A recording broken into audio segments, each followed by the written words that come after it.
Hi everyone, in this video I'll tell you about the Chess World Cup, and then I'll show you a brilliant game from an Australian Grandmaster played today.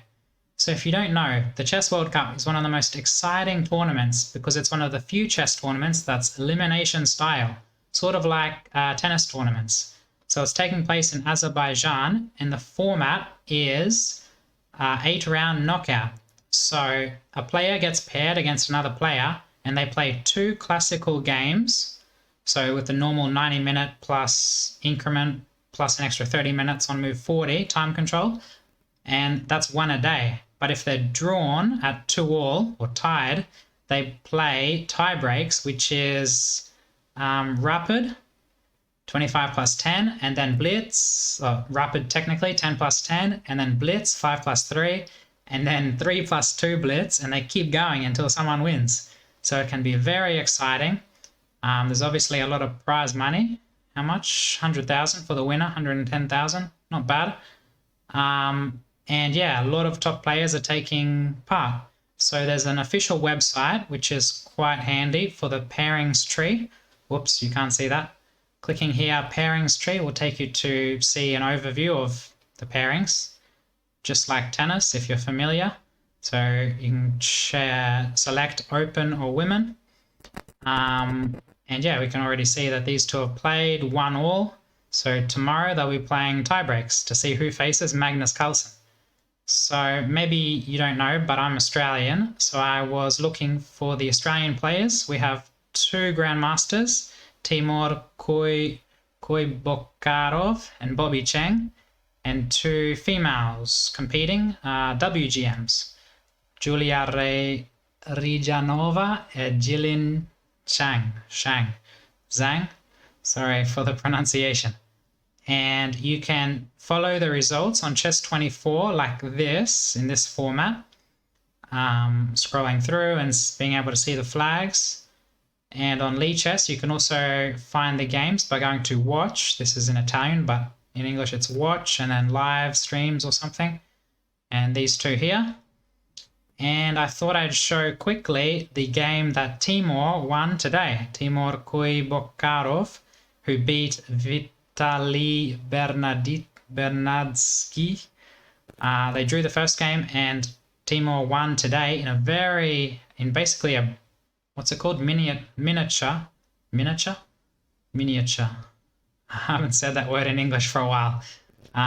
Which means it was under 25 moves, close to 20 moves. This is the graph. Probably shouldn't have spoiled it, but it's still interesting to see. Yeah, 21 moves. So Timur's white. His opponent played the Caro-Kann. They're both similarly rated, 2580 Timur and 2550 his opponent. We have an advanced Caro-Kann with bishop f5, the main line. I think this is the short variation, yeah. Knight f3 and bishop e2 is the short variation, basically leaving this bishop here a bit strange because this knight has problems developing often. Sometimes the knight would like to come here or here, but if it comes here it sort of makes this bishop unable to retreat.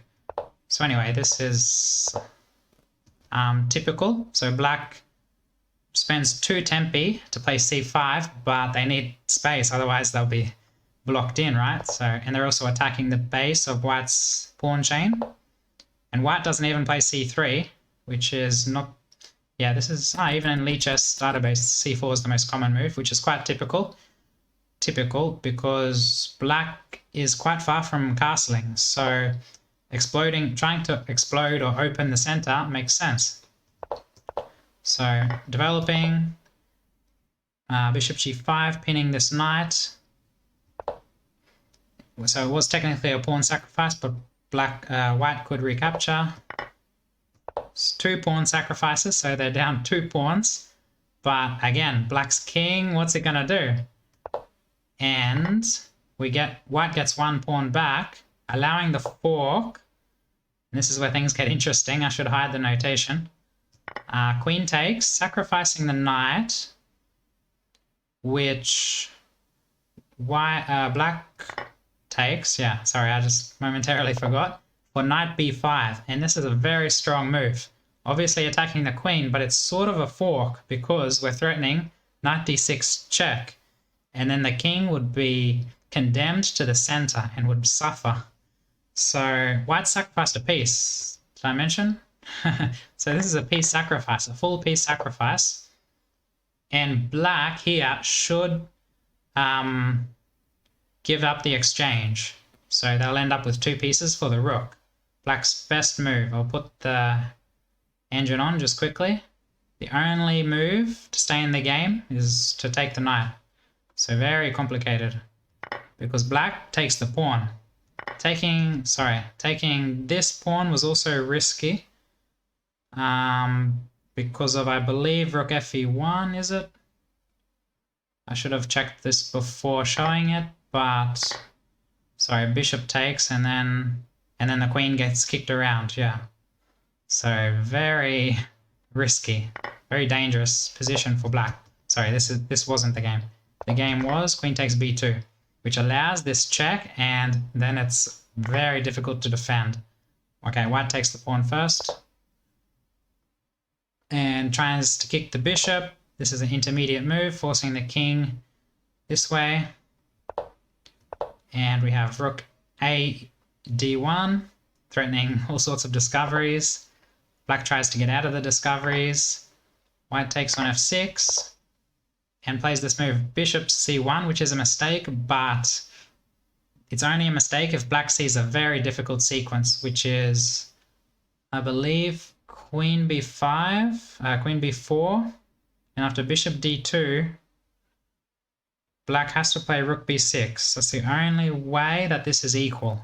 That's the only line. And black doesn't find that. They play queen c3, which allows bishop d2, and now the queen has nowhere good to go. Sorry, was this the game? I think I've played some moves. Okay. Sorry.